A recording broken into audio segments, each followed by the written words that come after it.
कार्रवाई की जाएगी। अब बढ़ते हैं जी आगे। पुलिस की कार्रवाई के बाद जरा बात अदालतों की भी करते हैं, क्योंकि अदालतों के अंदर एक इंतहाई अहम केस दोबारा समाअत के लिए आ चुका है और मामला एनआईए का है, जिन्होंने एक बार फिर अदालत का दरवाजा खटखटाया है दिल्ली के अंदर। और दिल्ली अदालत के अंदर उन्होंने मामला यासीन मलिक का लिया है और ये साफ कर दिया है कि जो अदालत का फैसला इससे पहले आया है जिसमें उम्र कैद की सजा यासीन मलिक को मिली है मनी लॉन्ड्रिंग केस के अंदर, उस सजा को तब्दील करके फांसी दी जाए। यानी ये मामला एनआईए की तरफ से सामने रखा गया कि डेथ पेनल्टी जो है वो अलहदगी पसंद लीडर और जम्मू कश्मीर लिबरेशन फ्रंट ममनुआ तंजीम के सरबराह यासीन मलिक को दिया जाए। और इस सिलसिले में बाज़ाब्ता तौर पर अदालत के अंदर, दिल्ली अदालत के अंदर मामले की समाअत चल रही है। मामले की अगली निशस्त यानी अगली समाअत जो है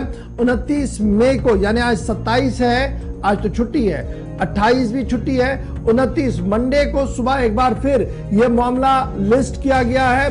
और ट्रायल कोर्ट ने जो लाइफ इम्प्रिजनमेंट मोहम्मद यासीन मलिक को दे दिया है, उस फैसले को एक तो तरफ से बरकरार भी रखा जा रहा है और दूसरी तरफ से यह भी कहा जा रहा है कि जनाब इसको जरा बदलकर और सख्त सजा दी जाए जिसमें फांसी हो।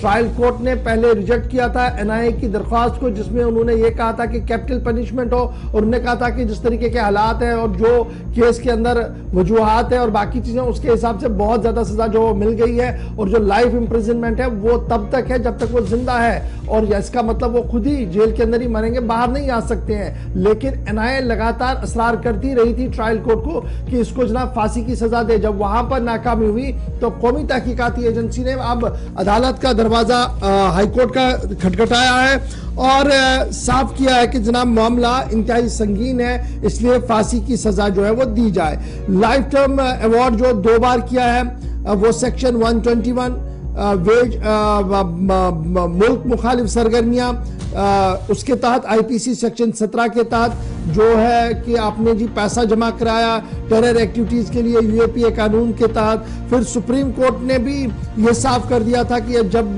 लाइफ सेंटेंस आ जाता है, जब उम्र कैद की सजा आती है, तो डेट मीन्स जब तक आखिरी सांस है वो जनाब कोर्ट के, वो अदालत के अंदर, वो जेल के अंदर ही उनकी बीतेगी, वो बाहर नहीं आ सकते अनलेस एंड अनटिल इंतजामिया या हुकूमत वक्त जो है वो कोई इस तरीके का कदम उठाए।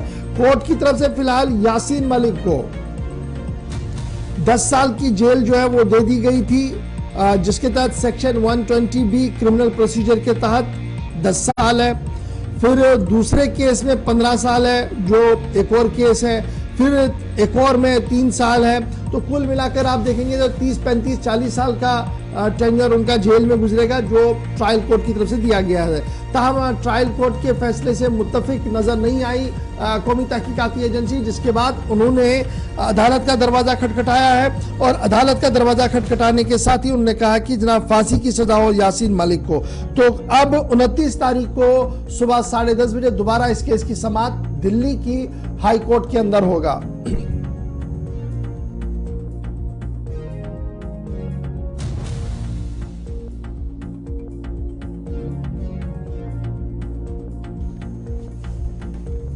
ममनुआ तंजीम जम्मू कश्मीर लिबरेशन फ्रंट के सरबराह हैं यासीन मलिक, जो इस वक्त तिहाड़ जेल के अंदर बंद है। और इनके ऊपर और भी 2 केसेस हैं जो जम्मू की टाड़ा अदालत के अंदर चल रहे हैं। एक केस रुबिया सईद अगवाकारी का मामला है जिसमें समाअत चल रही है, और दूसरा केस इंडियन एयरफोर्स के जवानों के कत्ल का है जो श्रीनगर के अंदर वाकया पेश हुआ था। उसमें भी अदालत के अंदर जो है वो समाअत चल रही है। और बराह रास्त तिहाड़ जेल से लाइव स्ट्रीमिंग के जरिए से अदालत के अंदर पेश हो रहे हैं यासीन मलिक।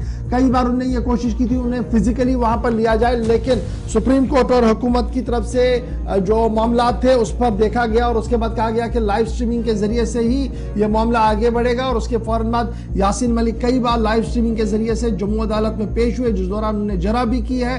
ताहम अब सबकी नजरें परसों 29 तारीख पर रहेंगी, जहां पर यासीन मलिक का मामला एक बार फिर समाअत के लिए चला जाएगा दिल्ली अदालत के अंदर। और देखना होगा कि क्या फांसी की सजा होगी या ट्रायल कोर्ट की तरफ से दिए गए सजा को बरकरार डिवीजन बेंच